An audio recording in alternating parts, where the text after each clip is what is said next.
എന്റെയും നിങ്ങളുടെയും നമ്മുടെ എല്ലാവരുടെയും മുഖ്യമന്ത്രി ആരാണ്? കേരളം കാത്തിരിക്കുന്ന ആ പ്രഖ്യാപനം എപ്പോഴുണ്ടാകും? ഇന്നുണ്ടാകുമോ, അതോ നാളെയാണോ, അതോ വീണ്ടും വൈകുമോ? ചർച്ചകൾ പൂർത്തിയാക്കി വി.ഡി. സതീശൻ കൊച്ചിയിലേക്ക് മടങ്ങിയെത്തി. ചർച്ചകൾക്ക് ശേഷം 3 നേതാക്കളും 3 ക്യാമ്പുകളും ആത്മവിശ്വാസത്തിലാണ്. ചെന്നൈയിൽ നിന്ന് ഉച്ചയോടെ മടങ്ങിയെത്തുന്ന രാഹുൽ ഗാന്ധി നേതൃതലത്തിൽ ആശയവിനിമയം നടത്തിയ ശേഷമായിരിക്കും മുഖ്യമന്ത്രിയെ സംബന്ധിച്ച് ഒരു ഔദ്യോഗികമായ പ്രഖ്യാപനം ഉണ്ടാവുക. ഡൽഹിയിൽ നിന്ന് ബി ബാലഗോപാൽ, തിരുവനന്തപുരത്ത് നിന്ന് ടി എസ് ഹരികൃഷ്ണൻ നമുക്കൊപ്പം വിവരങ്ങളുമായി ചേരുന്നുണ്ട്. ആദ്യം ഡൽഹിയിലേക്ക് തന്നെ പോകാം. ബി ബാലഗോപാൽ ഉണ്ട്. ബാലു, ഇനി ഹൈക്കമാൻഡ് ആരുടെ പേര് പറയും, അതിനുള്ള കാത്തിരിപ്പാണ്. കട്ടയ്ക്ക് കാത്തിരിക്കുകയാണ് എല്ലാവരും, മലയാളികൾ എല്ലാവരും നമ്മുടെ മുഖ്യമന്ത്രി അറിയാൻ വേണ്ടി. എപ്പോൾ നമുക്കൊരു തീരുമാനം പ്രതീക്ഷിക്കാം ബാലു?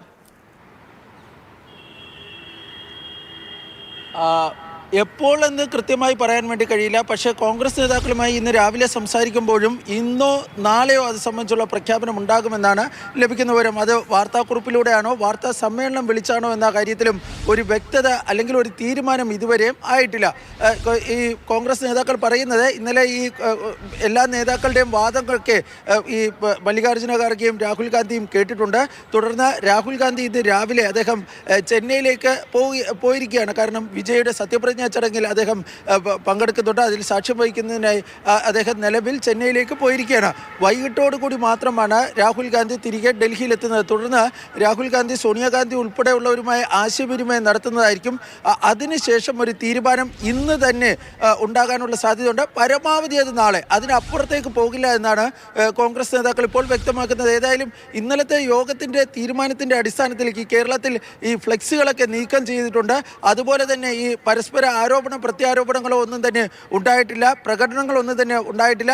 അതൊക്കെ കാരണം തന്നെ ഈ ഹൈക്കമാൻഡിൻ്റെ നിർദ്ദേശം 3 നേതാക്കളും അംഗീകരിച്ചു എന്ന ഒരു പൊതു വിലയിരുത്തലാണ് കോൺഗ്രസ് ഹൈക്കമാൻഡുമായി ബന്ധപ്പെട്ട കേന്ദ്രങ്ങൾക്കുള്ളത്. ഈ സാഹചര്യത്തിലാണ് ഈ രാഹുൽ ഗാന്ധി ഇന്ന് മടങ്ങിയെത്തിയാൽ ഉടൻ തന്നെ ഈ ആശയവിനിമയങ്ങൾ നടത്തിയതിന് ശേഷം ഈ 3-ൽ ആരായിരിക്കണം കേരളത്തിൻ്റെ അടുത്ത മുഖ്യമന്ത്രി എന്നത് സംബന്ധിച്ചുള്ള ഒരു തീരുമാനത്തിലേക്ക് കോൺഗ്രസ് ഹൈക്കമാൻഡ് എത്തുക. തുടർന്ന് അത് സംബന്ധിച്ചുള്ള ഔദ്യോഗിക പ്രഖ്യാപനം ഞാൻ നേരത്തെ സൂചിപ്പിച്ചതുപോലെ തന്നെ പരമാവധി ഇന്ന് ഏറിയാൽ നാളെ, അതിനപ്പുറത്തേക്ക് പോകാത്ത തരത്തിൽ അത് നടത്തുവാൻ വേണ്ടി ഇപ്പോൾ കോൺഗ്രസ് ആലോചിക്കുന്നത്. ശരി, ഇന്ന് അല്ലെങ്കിൽ പരമാവധി നാളെ, എത്രയും പെട്ടെന്ന് എന്നുള്ളതാണ്.